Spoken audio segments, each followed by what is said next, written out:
This is the X-Zone Broadcast Network, broadcasting worldwide on broadcast affiliates and satellite program providers, including CNN Broadcast Network, Sirius Satellite Network, Star Media, Good News Radio Network, Angel Broadcast Network, Wiki Broadcast Network, and WPBN TV. For more information on the X-Zone Broadcast Network, visit us at www.xzbn.net.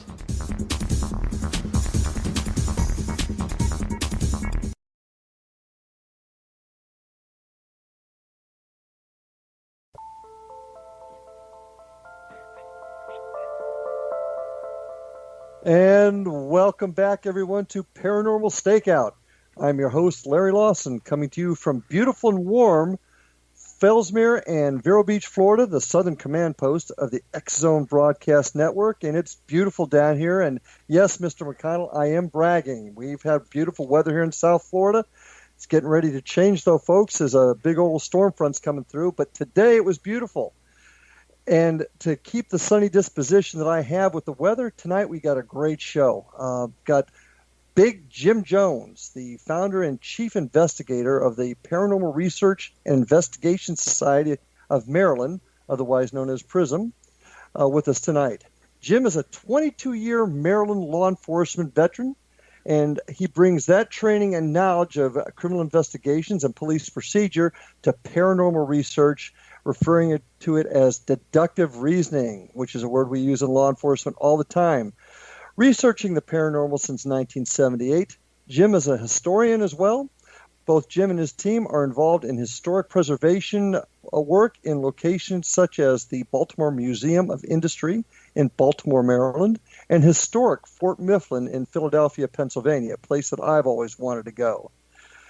Jim also produces videos for YouTube called the Cemetery Chronicles for cemetery documentation and preservation, and ExploreQuest America, among others, to bring awareness to the need for preserving history.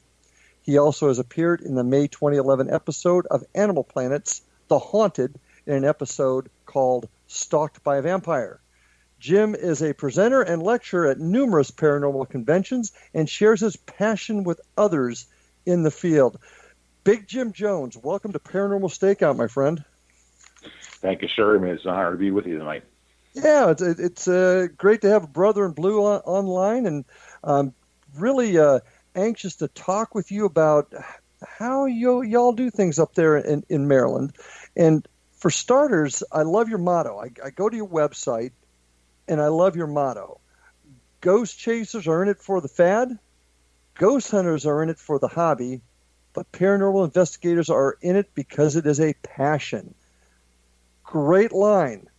Tell me what it means. Tell me what it means to you. Well, what that means right there, and I can't say that I came up with that line. My tech director, Jim Gray, came up with that when we were forming the website. I mean, a great motto in of itself is we kind of like gave a couple things here and there, and he come up with this, being the wordsmith that he is. What that means is basically is if you're involved in doing the paranormal investigations, you have to be true to yourself and be true to the field and the craft that you're about to enter. You can't take and go out there and try to create something that doesn't exist. You're always looking for the truth. This is what it's all about. I mean, when you're truly into this, it's more than what you see on television. It's more than what you read in some books. It's actually getting out there, getting your hands dirty, and it's a lot of work. I mean, you have to go into historical research. You have to go through and weed out the stories and the urban legends from the actual fact, and that's where the paranormal investigator, when you're truly a paranormal investigator, is where you shine out of that, because you are into this. You bring the truth to light. And I'm hoping that actually explains a little bit of that. Okay. Well, I get the part. Ghost hunters are in it for the fad. And certainly there's a lot of folks that have gotten into the field because of what's been on television and whatnot. Paranormal investigators certainly do have folks that are involved deeply in the research we do have a passion for it. But I see this ghost hunters are in it for the hobby. A lot of folks consider what we do, they look at us as hobbyists overall. So how do you differentiate between the fad, the hobby, and the passion? It's the way that you present yourself. If you show people that you are serious about research, I'll take, for instance, when we go to many conferences, Phenomenology, great. It's a great convention that's now in York, Pennsylvania. It's run by Dana and Chris Wingard from Northeast Paranormal Investigations. There's people who come up to our table and they'll ask us, okay, they see all the equipment here. Does this really work? What do? You go out there and look for things that go bump in the night. And I'm going to say, well, what do you mean about bump? Do you mean where a house settles? Or do you mean where there's a large amount of traffic with heavy equipment moving in front of a house? Or something that actually is in that residence that's actually terrorizing the people that live there? And I show them what we do and how we break everything down. And I think when you sit down with someone and you go through all of your methods, and you have people who, they see what they see on television, they see what the faces of all the paranormal stars. When those cameras go off, the true teams are going to be there, and you have to show them that, hey, look, we don't go out there and just follow the fad. We come up with our own techniques, our own investigative procedures, excuse me, and some other things. And this is where you start separating the wheat from the chaff. And that's what we try to bring up with a lot of people. And I can see, I see where you're coming from, because I have a similar philosophy in that, ghost hunting is getting the thrill of the bump in the night, where paranormal research is finding out why there was the bump in the night, whether it is a spirit, whether it was something man-made, whatever. But that's where the research and the true science of it comes in. I agree with you. Also, on your website, I was really fascinated in reading it. You talk about your organization, PRISM, operating much like a law enforcement agency, and I'll quote you, with discipline, rank structure, and most of all, integrity. Give me a little detail. When you talk about discipline, rank structure, like a law enforcement agency, how do you run your organization along those lines? Basically, well, we don't have like colonels and majors and or like officer first class or deputy first class. We don't do that. What we do is we sit down and we have a basically just like when you have a roll call, and when you first go in and they tell you what's going on for the day and what to look for.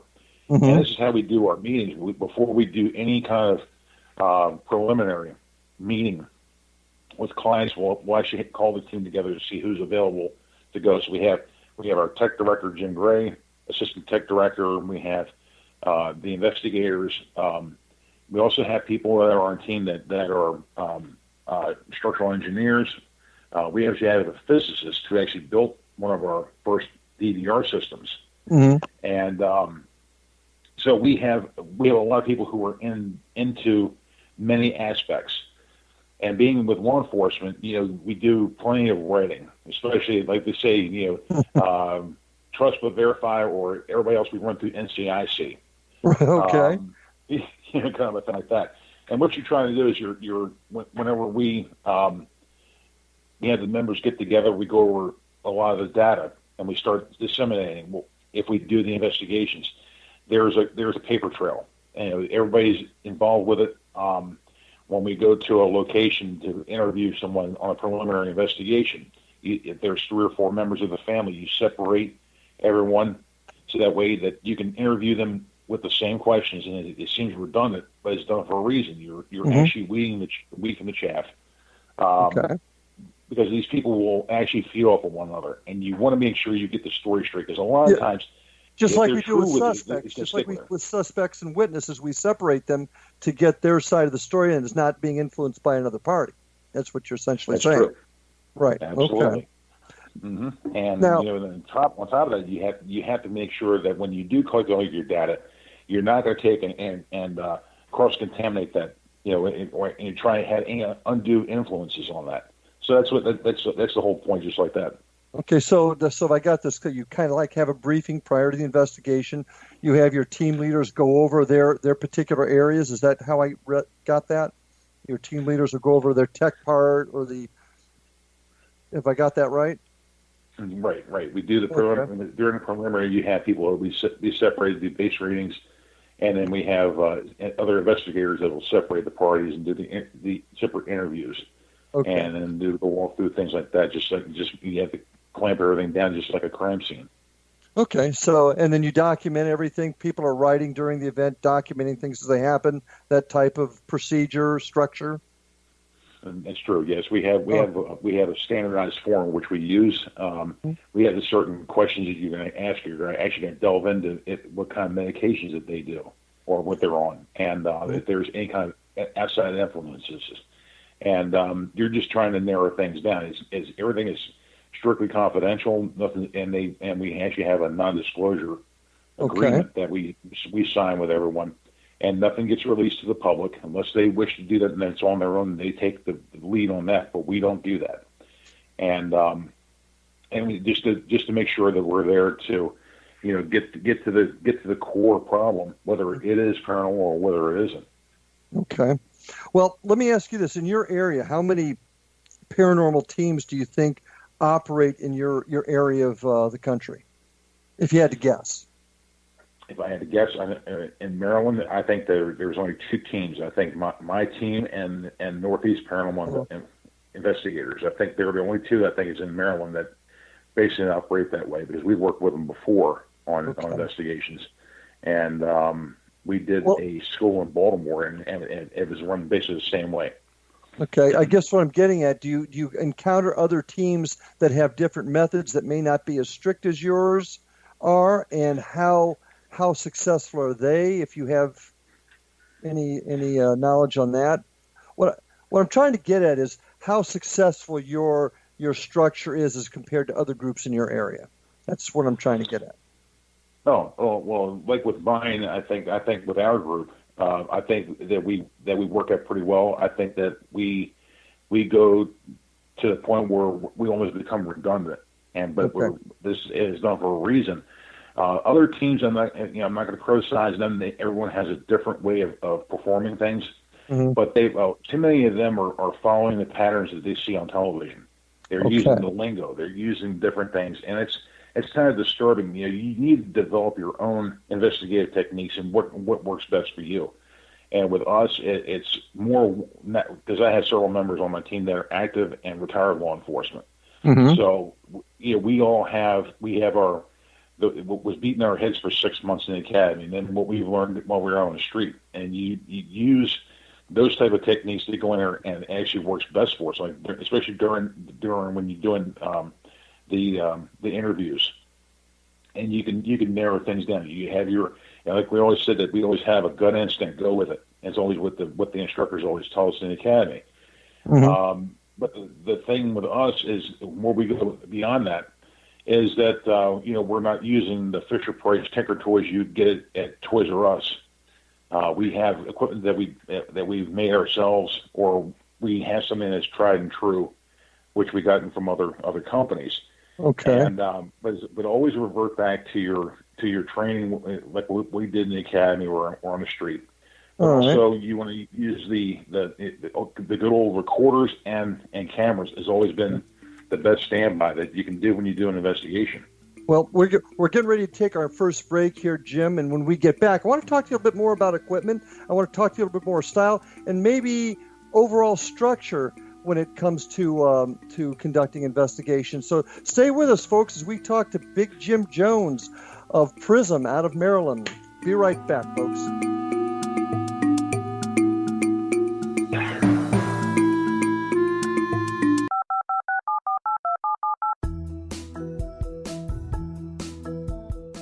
Did you know that when you're on the road with limited data or Wi-Fi, you can still listen to the X-Zone Radio Show with Rob McConnell, The Science of Magic with Gwilda Wiyaka, X-1, Dimension X, Space Patrol, and every minute of the X-Zone broadcast network by calling 213-401-0080, courtesy of Audio Now. No smartphone, app, or internet needed. It saves your data plan, and it's free if you have unlimited minutes. Call 213-401-0080 to listen on any phone, anytime, anywhere. Remember, 213-401-0080 for the best of the paranormal, parapsychology, and sci-fi radio programming anywhere, 24/7, 365.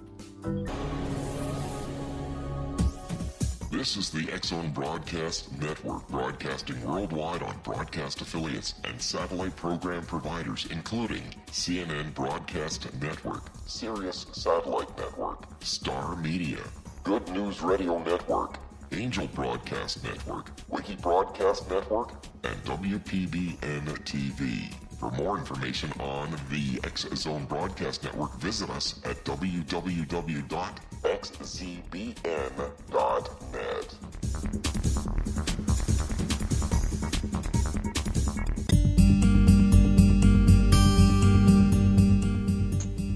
And welcome back to Paranormal Stakeout with my guest tonight, Big Jim Jones of the Paranormal Research and Investigation Society of Maryland, current law enforcement officer in the state of Maryland. And Jim, glad to have you back with us. Listen, we were just talking before the break about equipment and how you guys are doing things. And what I'm trying to get a handle on is how groups all across the country are conducting investigations. And certainly being in law enforcement like yourself, I have a certain structure that I look at. You were, and I want to talk about that in a second, but I want to get with this equipment thing that you had mentioned just a moment ago. You say you create a lot of your own equipment. Give me an idea of some of the stuff you've created and what it does and what area you're using it to investigate in. Well, something as basic as using a cigar box with marbles. We have a thing. It sounds kind of corny. We call them rattlers, and what they do is we place them in certain locations. Like there was a place over eastern Baltimore County which had a lot of road traffic, and they said that the certain part of the house would had a lot of knocking sounds or had other vibrations. And basically, we put them in there on supposed to be a flat floor, and next thing you know, this thing starts rocking back and forth, and it makes a noise. And so whenever there was a car going by, we have a spotter outside, and it's you would notify everyone on the radio inside during the investigation that, hey, we're going to have a big 18-wheel tractor and trailer drive by it, so stand by, and then this thing would go off. Just something as simple as that. We have equipment that measure the ambient temperature and humidity. Usually, when everybody talks about the drop in temperature, how they get the cold chills and something might happen. Well, you want to see what humidity has to play with it. Now, in Florida, no, it's you have a lot of humidity there because of all the storm activity. Yeah. And here in Maryland, we have during the summers. I mean, basically we steam like we steam our crabs here. With the high humidity and things like that. And usually with high humidity, you can have a lot of activity. But also during the wintertime, it will actually have activity. Total opposite will actually happen. With electromagnetic fields, we also have them where we check for. Also with radio waves as well, from chatter from telephone, your cell phones. Sure. Things that you also have with CB radios with a lot of the traffic from the truck drivers, things like that. So we try to utilize a lot of those tools to try to narrow down. Like if somebody says, "Well, I'm hearing voices," or they're hearing different things. Well, you got to make sure, like you want to try to measure how much of this power is being put off of these high tension towers that's in their backyard. And and try to narrow it down and try to put a lot of these folks' minds at ease. But what I'm hearing is while you're creating some new equipment, it's still doing basically the same old things that we've been doing for years. Have you had an opportunity, or has your tech people had the opportunity to maybe examine or do research on perhaps some other avenues beyond the EMF detection and the temperature changes, the old try and true stuff, which I agree gives us some good data. But it seems like we've been stuck in that same quagmire of using the same types of equipment. Mm-hmm. And have you been able to do any other expansion on anything to maybe come up with different techniques, different things to look at? What we do is we have different ways of working with photography. I think that using the black and white, of course we use the ultraviolet and the infrared spectrums, but also there's one. It's called the Aurora Spectrocolor technique, which we came up with, and we're using the readily used ambient light that's in areas. Now, everybody who's been involved in paranormal investigations and they want to cut their teeth on things, they go to Gettysburg. I mean, I'm only about an hour from Gettysburg itself, and it's actually oversaturated with a lot of things.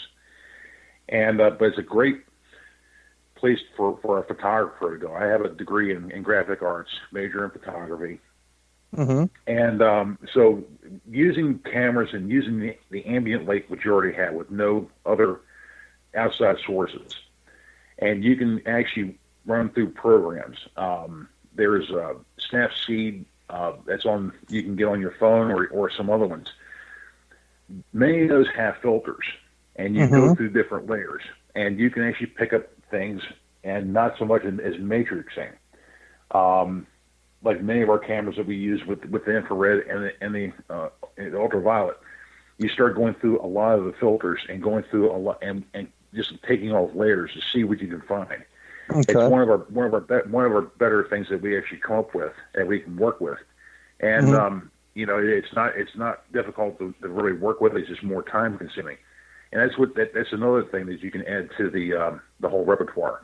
Well, and I think it's important too that we continue to do in photography, for example, look at new ways with which to use that technical science to enhance the pictures we get. So that's what I'm talking about. I'm kind of not frustrated, but I'm anxious to see our field expand and start doing some other things rather than the same old, I got an EMF hit or the temperature's dropping. All important stuff, I grant you, but I think we got to expand on that. Now, moving on to different kinds of equipment, I understand you're a big fan of Ouija boards. Is that true? And yes, I'm being facetious. I saw you actually coming from the where the Ouija board was born in Baltimore, Maryland, over 102 years ago. That right there is probably, it's one of the things that is kind of a fascination with me, but also I have a great fear of it. And we do. If you're talking about the Ouija board disposal unit, yes, we do. We'll take them off anybody's hands if they want to get rid of them. Why don't you like them? Well, for one thing, it's twofold. I do own a 1934 version, made in Baltimore by the Fold Company, and actually my sergeant, it belonged to his grandmother. And he came in, stole it in the original box, and he's like, "Hey, Hunter, you want this?" And I'm like, "Yeah, I'll take it." I mean, how much you want for it? He's, I just want to get it out of my house. You know, I get the this stuff gives me the creeps, man. I don't believe in it, but it gives me the creeps. And I'm like, dude, it's either or. I mean, there's no in betweens. But I still have it. I mean, I have it in storage. Now, if people contact us and if they want to get rid of it, we'll get it, we'll bind it, and we'll bury it with St. Christopher medals. That's one of the things you can do with it. But why don't you like the Ouija board? Well, part of me is from experience when I was a kid. I did play with one, and I've told people what happened with my mother. My mother she used to try to always try to scare me, in other words. And we had it was one of the last ones made in Baltimore. Mm-hmm. It was in the 60s before they sold the Parker Brothers. And so we had this and was playing with it. And just when you have your hand on it, you got your little tiny hands, and you're 5 years old, and this thing moves back and forth. And did you push it? No. Did you push it? No. That kind of stuck in the back of my mind. But also, I believe that when people use a lot of these spirit boards, whether it be a Ouija board or if they make up some other type of competitive knockoff, right? The problem is that they open up something and they may not close that door, and it opens things up for certain people. Okay. And that's one of the things, and I don't use them in investigations. It's because we've actually had to go in and clean up, let's say, tidy up some areas where people did open up with a Ouija board. It's one of the questions which we asked during our preliminary interviews. Did anyone play with a Ouija board? And they said, yeah. Did you know how to close it? Did you know what you were doing with this? No. As soon as we got creeped out, then they dropped it and ran like scalded cats. Okay. So that's kind of where I'm taking on mine. We have members on our team who don't believe in those boards. Mm-hmm. So you have a whole variety of different opinions on it. Well, and I'm going to be honest with you. I don't like them either. I think it does open up things. But here's a question for you. What's the difference between asking a Ouija board who's here, who's talking to us, and us doing that in an EVP session? What's the difference? There really isn't a whole lot of difference. I mean, well, the one thing is more, I think, for the aspect of the Ouija board, that you're basically taking a stick and you're poking the hornet's nest. Okay. It's more agitating. I think it's more of you're looking for something, and there are people who open themselves up. They're wanting an answer. They want to talk to dead Uncle Freddie, and all of a sudden something comes in a pot and will basically be an imposter on that, doing that. With an EVP, I mean, you have something on the recording, and of course we know that demons or some other negative entities will disguise their voices in that. Sure. Maybe certain questions, and it could be either or. But I think that the Ouija board itself, it has more of a sinister connotation to it, because it's more, goes more into the occult side of it. If that makes any sense. Well, it doesn't. It doesn't. I mean, and like I said, I agree with you. I don't like Ouija boards. I think the use of the Ouija board kind of forces you to bring out the dark side. But what I'm trying to get at is, if you're sitting there on the Ouija board and you're saying, Uncle Fred, are you here with us now? Just tell me, come through the Ouija board. Or, Uncle Fred, I'm talking to you through my recorder. If you're here, can you answer me? Is there really a difference? And with me, I'll tell you right up front, it's more of a psychological thing also, and I think that's where you're coming from. But what I'm getting at is, what is really the difference? And that's what I'm trying to get your opinion on.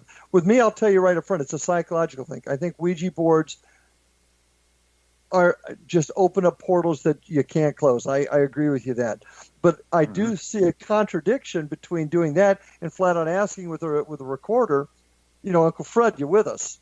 So that's right. That's what I was thinking. Exactly where you're coming from, because it's that in of itself. Yeah, we're doing that. We're working ourselves up, and we're looking for some answer we already know an answer to. Yeah, that exactly. Makes sense. It does, and we're going to get ready here in just a couple of seconds to take our next break. I do want to let everybody know that Jim's website, www.PRISMd.net.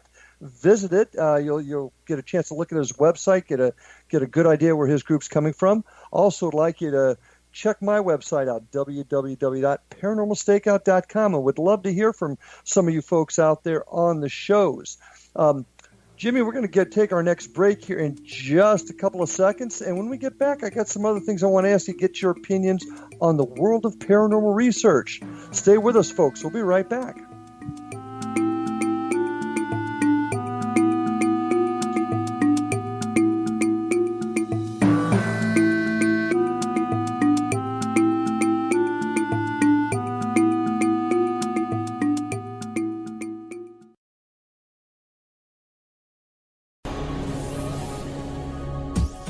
This is the X-Zone Broadcast Network, broadcasting worldwide on broadcast affiliates and satellite program providers, including CNN Broadcast Network, Sirius Satellite Network, Star Media, Good News Radio Network, Angel Broadcast Network, Wiki Broadcast Network, and WPBN TV. For more information on the X-Zone Broadcast Network, visit us at www.xzbn.net.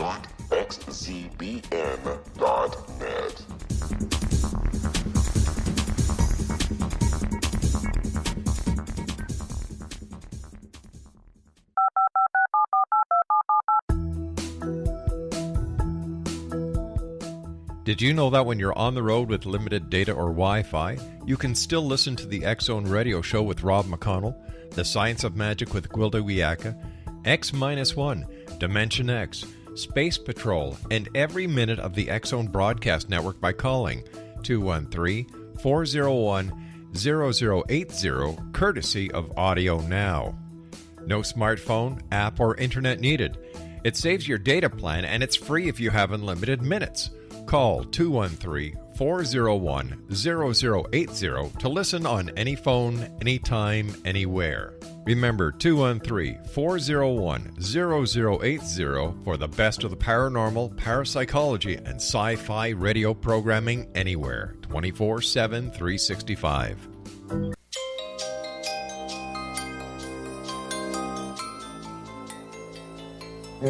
And welcome back, everyone, to Paranormal Stakeout. And my guest tonight, Big Jim Jones of the Paranormal Research and Investigation Society of Maryland, otherwise known as PRISM. Jim, once again, I'm really fascinated with your take on structure within a paranormal research team. I noticed also on your website you talked about going through training. And being a law enforcement officer as yourself, we train all the time. And we certify in training, and we sometimes go over the same thing every year. But I want to. You talked about your team members, all team members going through case analysis, historical documentation, tech operations, equipment. Can you talk to me a little bit in the audience about your training regimen? How do you guys train? Do you do yearly updates? How does it work for you? Well, what we do with our group, and when we have a new prospective members, we bring them along just like you would bring a ride along with you. And you would go through, we would go out there and shake brush off. If we don't have a lot of investigations lined up, we'll go to a location which we'll go out and we'll try new equipment out. And people will say, well, hey, like if I went to school with somebody, hey, I like to see what you guys do. You take them out and you show them how to work the equipment, and maybe go out there and try new questions that you may come up with through your historical research, and when you go in these different locations. With each individual member, we go through and find out why they got into the paranormal, why that they feel that they need to be a part of a group. Mm-hmm. And you kind of narrow things down. You want to find out whether they're in it for the hobby, or if they're in it to actually try to find out and or try to answer those questions. You know, that the paranormal investigator is looking for. You're consistently looking for the truth. In other words. Okay. And then once you go through all you start weeding everyone out. We go through. We do a thorough criminal background check on every new prospective member. When we get together, we'll get together from time to time and have meetings about what new equipment or new type of anything to add to our arsenal of what we can use on an investigation. whether it's a new DVR system or whether it's new cameras or things of that nature. We also go through the specs of all the equipment that we use, and we make sure everyone knows how to operate these systems in case that a team member may not be able to show up. Then we go through with the analysis, like when we have a history of a location. So we have not only when I'm going out there and doing the preliminary interviews and getting the background of, let's say, land records of the locations. Also, you're looking through other records from the historical societies, and you're kind of like overlapping. So you also have another person that goes behind you and goes through like old newspaper articles, maybe going out and talking to neighbors, and it's just kind of a thing that you build up. Well, do you cross train? Do you cross train your members to do different duties within the group? Yes, everyone goes through basically the same thing. It's just in case that in case one member may not be able to make it for that night of the investigation, you have different members that maybe will fill in. Even our tertiary members that we have that are available, that they also go through the same type of training. We try to narrow things down to where, as far as questioning techniques, maybe that someone that you may encounter may have an emotional condition where that they may become excited, and you have people that might not be able to see through what these people are going through. And they may break down, they may get angry. So you have to learn not to take it personally, and it's just like what you learn when you're out there out there on the street as an officer. You have to try to weed through the chaff. You go through and you're trying to get the information out of these folks and try to get to the common point. And that's what we try to do with all the members, because there are times when we do the preliminaries, you may have someone who has may have physical problems where they may not be able to communicate, or if there is a language barrier, maybe they have one where they're not comfortable speaking English, but they have their native language. Well, you have someone that's on the team that actually can speak that language and interpret that for you. So there are different things which you can culminate from on that, and through all of that, you want to make sure that you're going to take and you want to do the correct follow up. When you do conclude an investigation, you're always going to give them the number. If anything else happens, contact us. Okay. You have a point of contact, because a lot of times when there's investigative teams that has went out and done investigations, which we've come in there behind and kind of like clean up their mess. They don't do a follow through. Well, and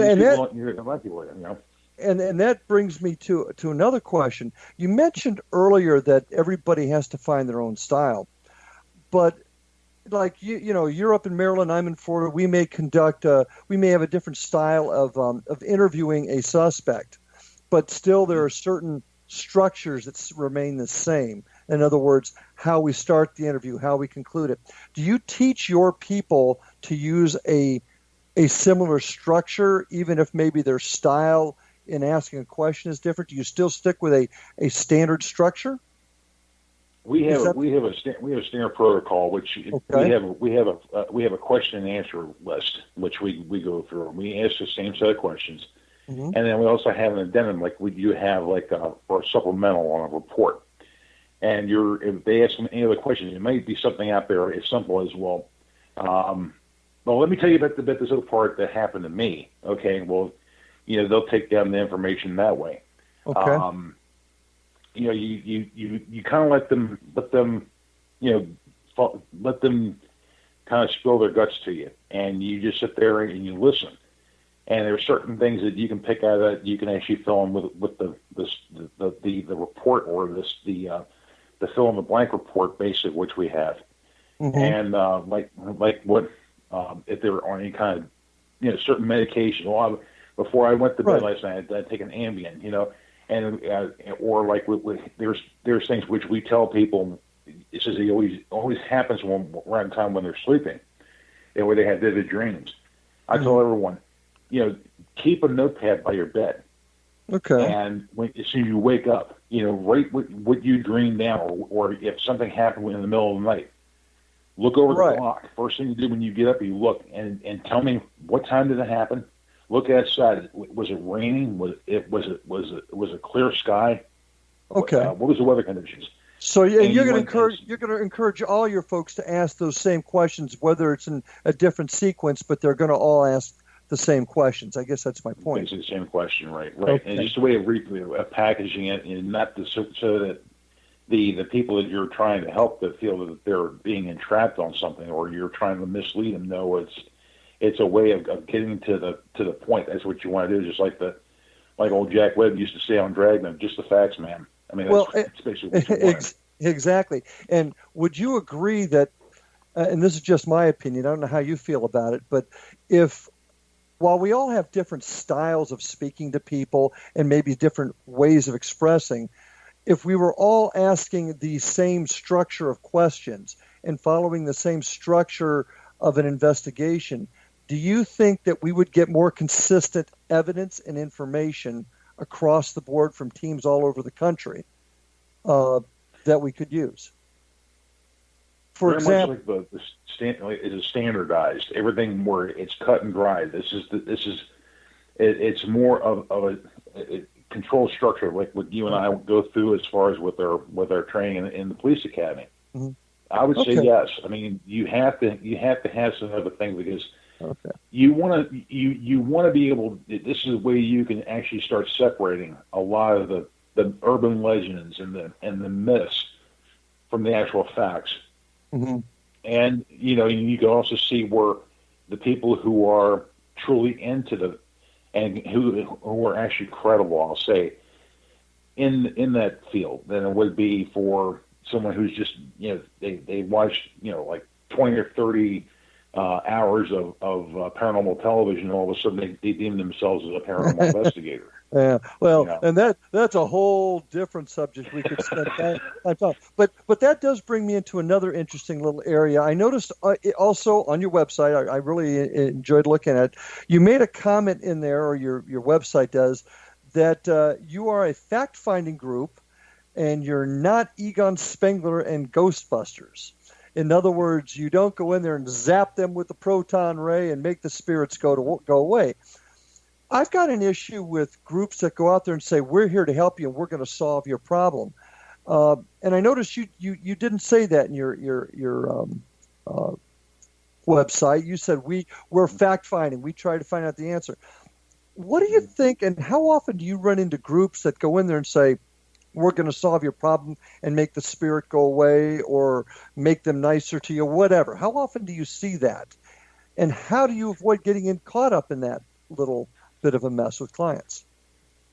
Well, the one since this core group that I had together since March 2004, we've had probably, I guess, about 14 instances where we've had to go in and actually go behind people who claim that they're in there, that they're going to get rid of the spirit. They bring someone in who claims that they're intuitive or they're clairvoyant or whatever have you, and saying, well, we have different techniques. We'll use this. We'll burn sage or do whatever. But then all of a sudden, the people that have to live in that location, all of a sudden they're calling us and they're saying, well, ever since they did that, everything got worse. Mm-hmm. Well, and they'll say, well, do you have somebody who you can contact?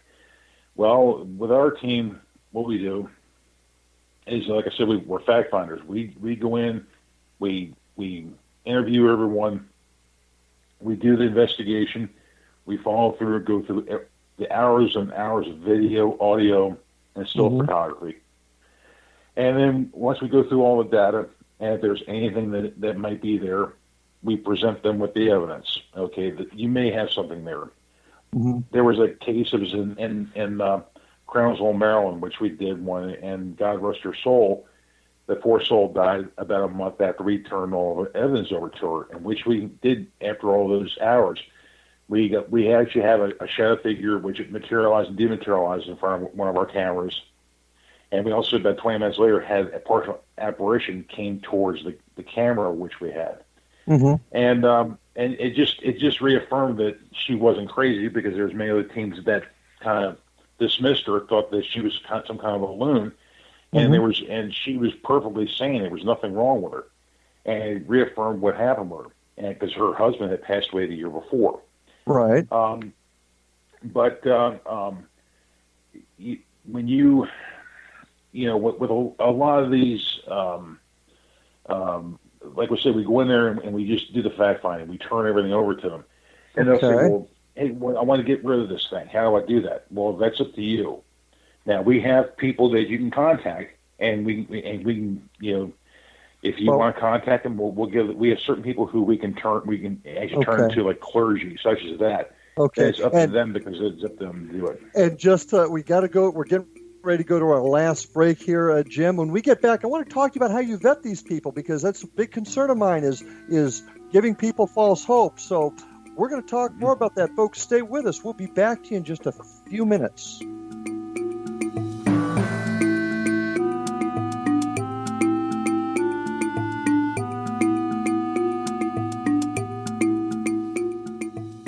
The Earth is under ever-increasing pressure from untenable lifestyles and growing populations. Yet, viable answers seem in short supply. What if I told you there's an ancient form that can empower you to take charge of your life?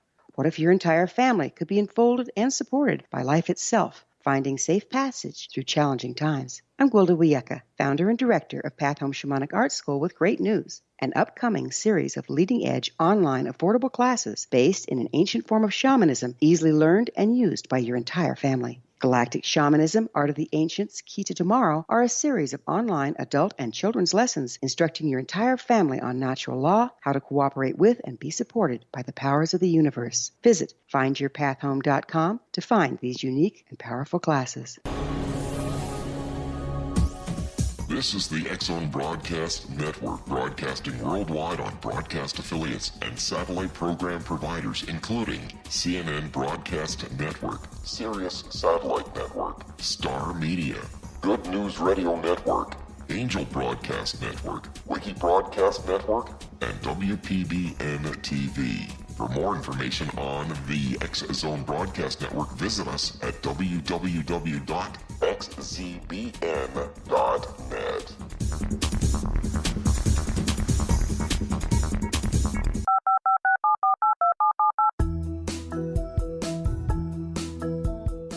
Did you know that when you're on the road with limited data or Wi-Fi, you can still listen to the X-Zone Radio Show with Rob McConnell, The Science of Magic with Gwilda Wiyaka, X-1, Dimension X, Space Patrol, and every minute of the X-Zone Broadcast Network by calling 213-401-0080, courtesy of Audio Now. No smartphone, app, or internet needed. It saves your data plan, and it's free if you have unlimited minutes. Call 213-401-0080 to listen on any phone, anytime, anywhere. Remember, 213-401-0080 for the best of the paranormal, parapsychology, and sci-fi radio programming anywhere, 24/7, 365.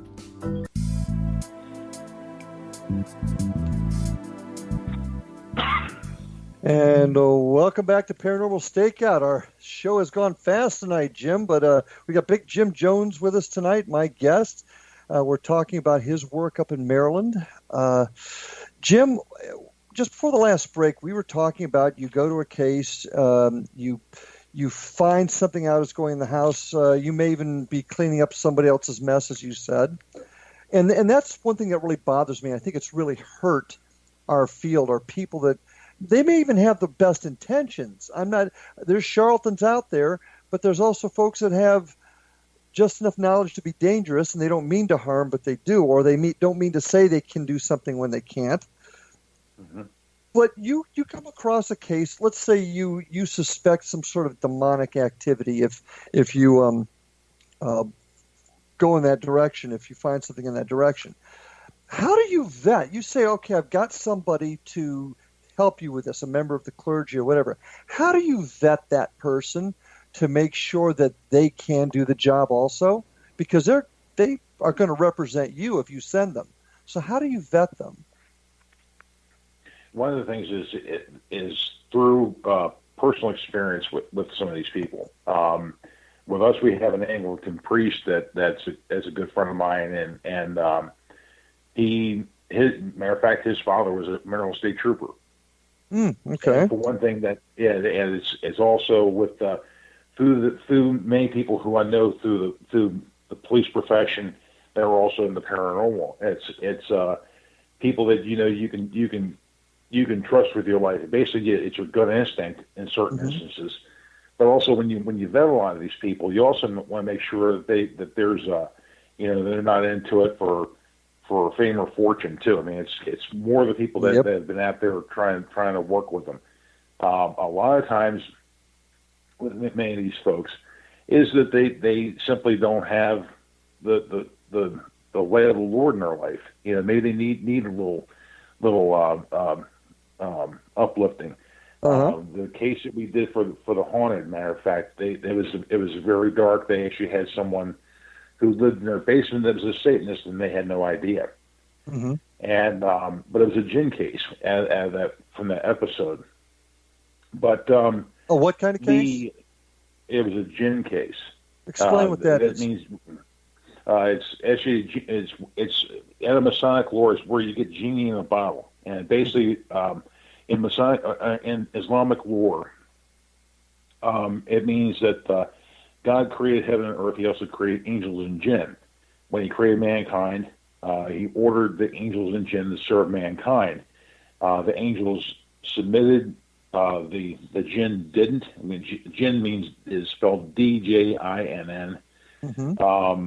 And Iblis, who is might as well say, the grand poobah of the jinn, refused, and basically God bashed into the parallel universe. But in times, God will allow the jinn to test mankind. So basically, in times of imminent peril and danger, in whom do you place your trust? You can place your trust in God, and that's basically the way that works out. But when you have people who come in there and help others,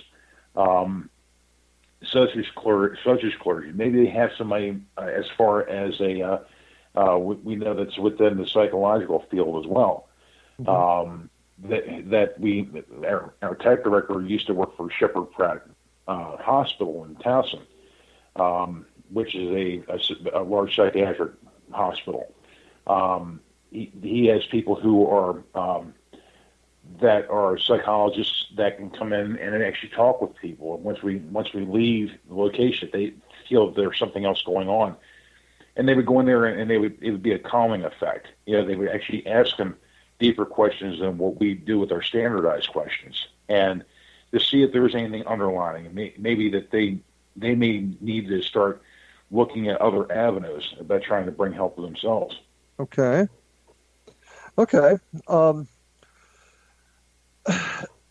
Have you ever sent somebody to a house? Look, I can't help you, but I know this person that can. Have you ever sent them to the house and, for lack of a better term, been fooled? They ended up making you look bad? No, we don't refer anything out like that. We try to we'll take on what we can and weed it out ourselves through our preliminary interviews. Okay. And we'll go through a lot of that. And before, because there was one instance where this one client or potential client had shopped around with other teams, and you tend to, being the paranormal field being a small community within Maryland, you start getting your feelers. We still go out there just to see if there's any changes in their stories. And it's a way of protecting not only us, it's the safety of our team, but also the safety of other teams that may go in there and all of a sudden something may go, off kilter. I mean, it's a way of looking at it. I mean, you still have to follow through on each lead that you may get. Okay. Well, changing gears just a little bit here. Tell me your best case. What was the best case you had? Maybe the scariest. Maybe the one that bothered you the most. What case stands out in your history? Well, the one was in Crownsville, Maryland, which is It's between Baltimore and Annapolis. Her name is Mrs. Stevens, and she passed away about a month after we had turned over the evidence to her. Her husband had died the year before, and their family, there's cousins all live on the same road, and actually the road's named after them. And we were going to cover three properties in one night. So we got our tertiary members and other extended members, which we have of the team, and got everybody down there for this investigation. But we did a preliminary interview. It was myself, our case manager, tech manager, and assistant tech manager, and we had two other investigators. And we went down for the preliminary interview. Let me back up a little bit on that one. There was a paranormal club that usually has people come in and speak. So my wife, Reese Sadler, and myself, we went and we do speaking engagements, and we went to this one paranormal club there, and this lady showed up. And I always noticed that she would show up, and she wanted people to come in and investigate her house, and said that different things happened. And everybody kind of discounted her. So after my wife had finished her lecture that night, she came over and spoke with us. And so we decided to go down and do a preliminary interview. So we went down there, and we taken our recorders, of course, and different meters, and doing the base readings and things of that nature. And so I have my pocket camera with me, and so she explained that her husband had a massive heart attack, and he died right there in this entranceway from the hallway going into the living room.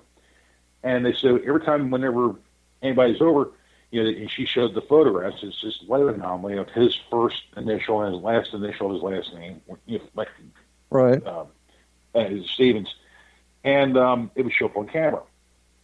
I said, well, here, try mine. And it took the picture. Sure enough, here it is. I said, do it again. And it came out with this light pattern underneath my feet with my own camera. Mm-hmm. Now, being a photography major, I couldn't explain that.